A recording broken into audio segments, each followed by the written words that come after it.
mau penyuluhan sedikit nih. Nah, jadi mungkin aku mau nanya dulu nih ke teman-teman semua, pernah nggak ngerasain yang namanya pelecehan?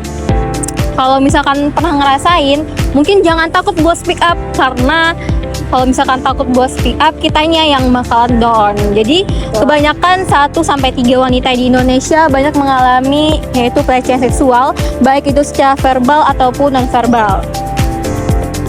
Terus selanjutnya kita nih, kalian bisa lihat nih poster kita ya teman-teman. Pelecehan bukan hal biasa, lawan sekarang juga. Nah, jadi kita mau ngejelasin penyuluhan sedikit-sedikit nih. Terus juga kita punya rencana aksi nih. Terus jadi apa sih gitu ya tujuan dari rencana aksi kita? Yang pertama itu menciptakan lingkungan kampus yang aman, berani berbicara dan peduli.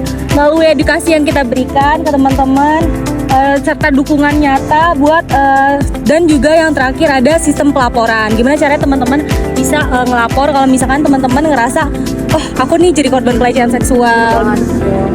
Terus selanjutnya apa sih manfaat dari peduli pelecehan seksual ini? Nah, yang pertama itu korban lebih berani berbicara atau mendapat pendamping gitu. Kayak mereka tuh nggak merasa sendiri gitu, jadi nggak ngerasa lebih berani buat speak up. Terus yang kedua, mahasiswa tahu hak dan cara melindungi diri korban dengan merasa didengar, didukung, dan tidak merasa sendirian. Intinya yaitu terbangunnya ekosistem kampus yang aman, adil, dan inklusif. Betul banget. Nah, kita juga punya rencana aksi.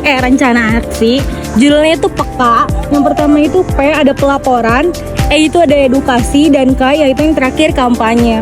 Nah, dari pelaporan ini kita bakal ngasih tahu sosialisasi gimana kita atau gimana caranya ngasih tahu sistem kampus ini menerima, menangani, dan melindungi korban pelecehan seksual. Dan yang kedua ini ada edukasi. Jadi kenali batas dari penyuluhan tentang jenis-jenis pelecehan dan mekanisme pelaporannya. Dan yang terakhir ada kampanye. Edukasi ini berbasis infografik dan video pendek tentang pelecehan seksual dan pentingnya bicara.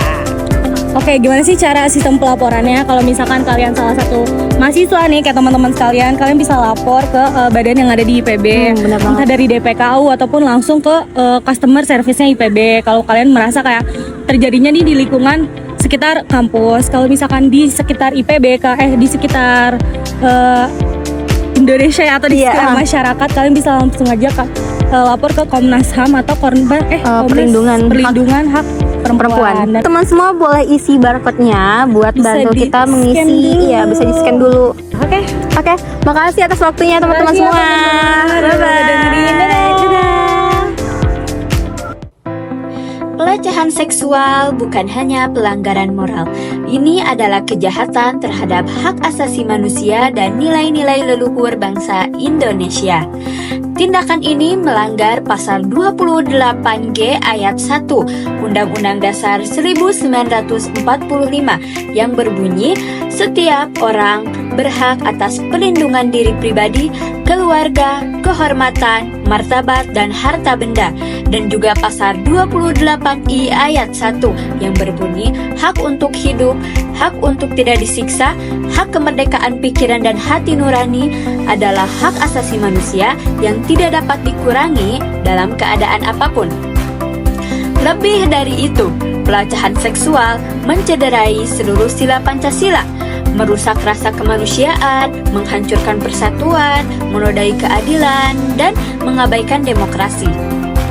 Saatnya bertindak, jadikan lingkungan sekitar lebih aman, bermartabat, dan saling menghormati. Beranilah bersuara, dukung korban, dan tegakkan keadilan. Karena melawan pelecehan seksual adalah bentuk nyata cinta kita pada kemanusiaan, hukum, dan Indonesia yang adil serta bermartabat.